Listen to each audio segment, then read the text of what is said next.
दोस्तों, कहानी की शुरुआत होती है एक शादी के फंक्शन से, जहां हम दुल्हन को सफेद सी खूबसूरत ड्रेस में देखते हैं। दुल्हन के साथ कोई भी बड़ा नहीं होता, बल्कि छोटे बच्चे इसे शादी में लेकर आते हैं। इस लड़की का नाम था सोलांज, जो दिखने में बेहद खूबसूरत थी और ये काफी खुश भी नजर आ रही थी। वहीं दूसरी तरफ हम कार्लोस नाम के एक लड़के को देखते हैं, जिसके साथ सोलांज की शादी हो रही थी। वेडिंग फंक्शन में कार्लोस अपने फादर से बात करता है, जिनका नाम था अलेक्जेंडर। अलेक्जेंडर कार्लोस से कहता है कि तुम्हारी वाइफ सोलांज तुम्हारी मदर की याद दिलाती है। साथ ही अलेक्जेंडर ये भी कहता है कि तुम मुझे अपनी बीवी की कोई भी लड़ाई झगड़े की बात बिल्कुल मत बताना, ना ही मुझसे उसकी कोई शिकायत करना। शाम के वक्त कार्लोस और सोलांज की शादी हो जाती है और दोनों अपने रिसेप्शन को काफी ज्यादा एंजॉय करते हैं। और फिर फंक्शन खत्म होने के बाद कार्लोस सोलांज को घर ले जाने लगता है। कार्लोस रास्ते में ही अपने अरमानों पर काबू नहीं रख पाता और सोलांज को इधर उधर टच करने लगता है। हालांकि ये हरकत सोलांज को बिल्कुल भी अच्छी नहीं लगती, इसलिए वो इसे थोड़ा सब्र करने को कहती है और घर पहुंचने तक इसे इंतजार करने की सलाह देती है। लेकिन कार्लोस तो बड़ा बेताब था, इसलिए ये घर पहुंचते ही सोलांज के साथ रोमांस करने लगता है।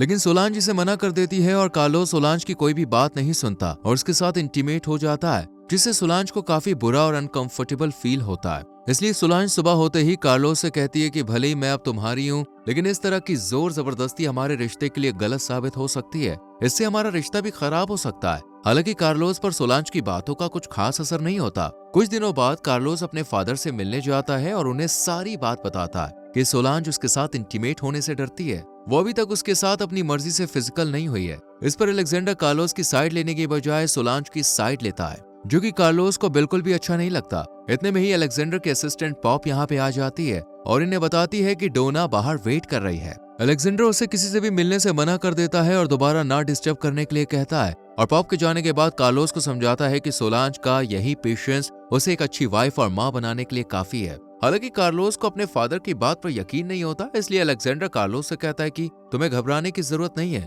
मैं तुम्हारी मदद करूंगा। तभी डोना जबरदस्ती अंदर आ जाती है और अलेक्जेंडर से कुछ अपार्टमेंट्स के पेपर्स पर साइन करने के लिए कहती है, जिसका इसने वादा किया था। अलेक्जेंडर साइन करने से जब मना करता है तो डोना इसे धमकाते हुए कहती है कि मैं तुम्हारी वाइफ के सारे राज जानती हूँ, और गुस्से में जाते वक्त कहती है कि मैं तुमसे अपना बदला लेकर रहूंगी, और फिर यहाँ से चली जाती है। इधर हम कार्लोस को परेशान सड़कों पर घूमता हुआ देखते हैं, जो कि अपने फादर की बातों को सोच रहा था। इसके बाद एक घर आ जाता है जहाँ सोलांज इसका वेलकम करती है और एक किस भी देती है और दोनों ही रोमांटिक मूड में आ जाते हैं। कार्लोस सोलांज को बेडरूम में लेकर जाता है और जैसे ही इसके करीब आता है सोलांज मना कर देती है, क्योंकि सोलांज को कार्लोस के करीब आते ही काफी अनकंफर्टेबल फील होता है। शादी के 1 महीने बाद भी सोलांज इसे खुद से दूर रखती है। हालांकि सोलांज को भी ये बिल्कुल अच्छा नहीं लगता और अगले दिन ये डोना से मिलने जाती है और उसे बताती है कि शादी के बाद मुझे कार्लोस के साथ कुछ भी महसूस नहीं हुआ। ये सुनकर डोना इसे सलाह देती है कि जरूरी नहीं तुम खुद को सिर्फ कार्लोस से ही सेटिस्फाई करो, तुम दूसरे आदमियों के साथ भी खुद को खुश रख सकती हो।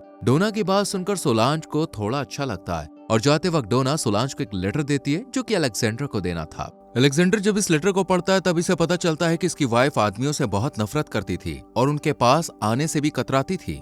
ये पढ़कर अलेक्जेंडर को काफी बड़ा झटका लगता है। इधर हम कार्लोस को देखते हैं, जो अपने दोस्त असुसो से मिलने आया था। कार्लोस असुसो को भी सोलांज के बारे में बताता है कि उसे मेरे साथ फिजिकल होने में अनकंफर्टेबल फील होता है, जिस वजह से हम लोगों की मैरिड लाइफ काफी डिस्टर्ब हो गई है। इस पर असुसो साइको एनालिसिस कराने का सजेशन देता है। अगले दिन सोलांज को हम कार में देखते हैं, जिसके पास कुछ बच्चे लेमन बेचने आते हैं, लेकिन सोलांज इन्हें भगा देती है और फिर कार में ही कपड़े चेंज करती है और फिर साइकेट्रिस्ट से मिलने जाती है। सेशन के दौरान सोलांज बचपन में अपने साथ हुई घटना को याद करते हुए रोने लगती है। जब डॉक्टर सोलांज से पूछता है कि क्या तुम कार्लोस से प्यार करती हो, तो सोलांज कोई जवाब नहीं देती, लेकिन फिर ये एक्सेप्ट करती है कि वो कार्लोस से बहुत ज्यादा प्यार करती है। लेकिन फिर अचानक अपने पास में लौट जाती है और बचपन में हुई घटना को याद कर रोने लगती है, जिसमें एक शख्स ने इसके साथ गलत काम किया था। रात को कार्लोस सोलांज को लेकर एक बार में जाता है और अपने दोस्त असुसो और उसकी पार्टनर से मिलवाता है। असुसो यहाँ साइको एनालिसिस के बारे में बात करता है और फिर इस पर हंसने लगता है, लेकिन सोलांज कार्लोस के लिए अपने प्यार को जाहिर करती है और दोनों एक अच्छे कपल की तरह बिहेव करते हैं। लेकिन इसी बीच सोलांज टेबल के नीचे से असुसो के पैर पर अपना पैर फेरने लगती है, जिससे असुसो को थोड़ा अजीब लगता है, लेकिन फिर ये भी फुल मजे लेता है। पर जब कार्लोस नैपकिन उठाने के लिए नीचे झुकता है तो ये सोलांज के पैर को देख लेता है। कार्लोस को ये सब देखकर काफी गुस्सा आता है, लेकिन ये शांत रहता है और इसका बदला हुआ मूड देखकर सोलांज जब इससे पूछती है कि क्या सब ठीक है, तो कार्लोस हाँ में जवाब देकर सोलांज को घर छोड़कर अपने फादर के घर चला जाता है। कार्लोस अलेक्जेंडर को जो भी उसने देखा सब बता देता है और कहता है कि अब मैं सोलांज पर यकीन नहीं करता। अलेक्जेंडर कार्लोस को समझाता है और कहता है कि तुम दोनों का रिश्ता कभी भी टूटने वाला नहीं है, तुम दोनों ने एक साथ रहने का फैसला किया था। ये सुनकर कार्लोस भी थोड़ा शांत होता है और इसे ये एहसास हो जाता है कि सोलांज सिर्फ उसी के साथ फिजिकल होने से डरती है। इस बात को सोचकर कार्लोस पूरी रात सो नहीं पाता और बेचैनी सी महसूस करता है, जबकि सोलांज चैन से सोती है। अगली सुबह कार्लोस जब अपने काम से चला जाता है तो थोड़ी देर बाद इसका दोस्त असुसो इसके घर आता है, जहाँ सोलांज अकेली थी। सोलांज असुसो को अंदर बुलाती है, उसका वेलकम करती है।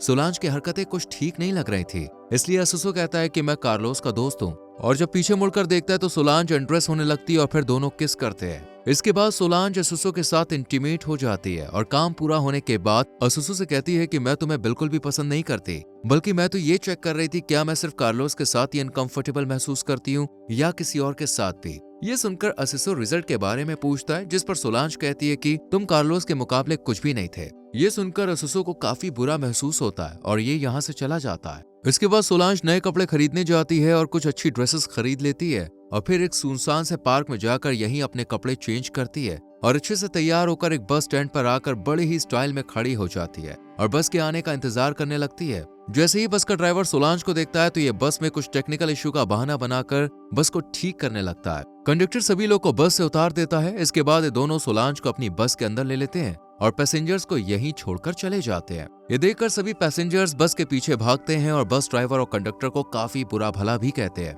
कुछ दूर जाने पर बस ड्राइवर सोलांज को लेकर एक सुनसान जंगल में जाता है और सोलांज को गोद में उठाकर एक झरने के पास चला जाता है, जहाँ दोनों एक दूसरे के साथ काफी मस्ती करते हैं, फिर यहीं इंटीमेट भी हो जाते हैं। सोलांज थककर घर आ जाती है और सो जाती है। सोलांज अब भी अपने हस्बैंड कार्लोस से दूरी बना के रखती है। इसके बाद हम अलेक्जेंडर को देखते हैं, जो सोलांज से मिलने उसके घर आया था। सोलांज कार्लोस से ज्यादा उसके फादर से अट्रैक्ट होती है और अलेक्जेंडर से एक होटल रूम बुक करने के लिए कहती है। इसके बाद दोनों रूम में जाते हैं, जहां अलेक्जेंडर इसे मना करता है, लेकिन सोलांज उस पर हावी हो जाती है और इसकी काफी इंसल्ट भी करती है। फिर हम सोलांज को बस में देखते हैं, जिसके पास एक पैसेंजर आकर बैठता है। सोलांज इसके पैर पर हाथ फेरना शुरू कर देती है और फिर इसके साथ ग्रेवयार्ड पहुंच जाती है और दोनों खुले में ही रोमांस करना शुरू कर देते हैं। हालांकि कुछ फ्यूनरल्स में आए लोग इन्हें देख लेते हैं, लेकिन इन दोनों को कोई फर्क नहीं पड़ता। एक रात सोलांज सपने में देखती है कि वो बसों से भरी एक जगह में फंस गई है। उसके चारों तरफ बस ही बस है, यहाँ से निकलना इम्पॉसिबल है। ये देखकर सोलांज सपने में ही बड़बड़ाने लगती है, जिससे कार्लोस की आंख खुल जाती है और ये इसे होश में लाता है। और जब सोलांज काबू में नहीं आती तो ये इसे थप्पड़ मारता है और सब कुछ ठीक हो जाता है। अगली सुबह कार्लोस को पता चलता है कि असुसो ने सोलांज के साथ रिलेशन बनाया, इसलिए ये अपनी गन निकालकर असुसो को मारने के लिए जाने लगता है, लेकिन सोलांज इसे रोक लेती है और नशे का बहाना बनाती है। लेकिन कार्लोस इसकी एक नहीं सुनता और कहता है, वैसे भी तुम मुझसे प्यार नहीं करती, मेरे करीब नहीं आती। सोलांज ये सब झूठ बताती है और जब कार्लोस असुसो को मारने की जिद करता है तो सोलांज कहती है कि तुम कितने लोगों को मारोगे, मैंने दूसरे आदमियों के साथ भी रिलेशन बनाया है। यह सोलांज खुलासा करती है कि मैंने तुम्हारे फॉर्मर एम्प्लॉय के साथ भी फिजिकल रिलेशन बनाया था। पहले उसने मेरी मदद की थी, लेकिन फिर बाद में दोनों एक दूसरे से काफी ज्यादा अट्रैक्ट हो गए और फिर खुले में ही सोलांज इसके साथ इंटीमेट हुई और इसे थप्पड़ मारने की भी जिद की और दोनों काफी वायलेंट हो गए। सोलांज कार्लोस को बताती है कि बाकी आदमियों के नाम मुझे याद नहीं है। ये सब सुनकर कार्लोस का दिल टूट जाता है और ये रोने लगता है। कार्लोस सोचता है कि अब मैं ऐसे कितने लोगों को मारूंगा, इसलिए ये दुखी होकर अपने रूम में चला जाता है। कार्लोस सूट पहनकर एक जिंदा लाश की तरह बिस्तर पर लेट जाता है और जब सोलांज यहाँ आती है तो इससे भी यही कहता है कि अब मैं खुद को मरा हुआ महसूस कर रहा हूँ। यहाँ सोलांज एक और आदमी का जिक्र करती है जिससे वो बस में मिली थी और उसके साथ फ्लर्ट करने लगी। इसके बाद दोनों समुद्र किनारे चले गए और यहाँ सोलांज ने फिर से फिजिकल रिलेशन बनाया। कार्लोस अब पूरी तरह से टूट चुका था और सोलांज भी ऐसे ही ट्वीट करती है जैसे कि वो मर गया हो। अगले दिन फिर से सोलांज बस स्टैंड पर चली जाती है और अपनी सेक्सुअल डिजायर को पूरा करने के लिए एक और बस का इंतजार करने लगती है। ये सारी बातें सोलांज साइकेट्रिस्ट से रोते हुए शेयर करती है और कहती है कि मैं कार्लोस से बहुत प्यार करती हूँ। एनालिस्ट कहता है कि प्रॉब्लम तुम्हारे अंदर नहीं बल्कि कार्लोस के अंदर है। ये सुनकर सोलांज चिल्लाने लगती है क्योंकि इसने भी इस बात को नजरअंदाज कर दिया था। सोलांज जानती थी कि वो पाप कर रही है, लेकिन उसकी प्रॉब्लम उसे ये सब करने पर मजबूर कर रही थी और इसी के साथ ये मूवी खत्म हो जाती है। दोस्तों, अगर आपको इस मूवी का लिंक चाहिए तो हमारे टेलीग्राम चैनल को ज्वाइन कीजिए, जिसका लिंक आपको डिस्क्रिप्शन में मिल जाएगा। वीडियो को लाइक और शेयर करके चैनल को सब्सक्राइब करें, बेल आइकॉन प्रेस करें, जिससे आने वाली वीडियोस मिस ना हो। मिलते हैं अगली वीडियो में।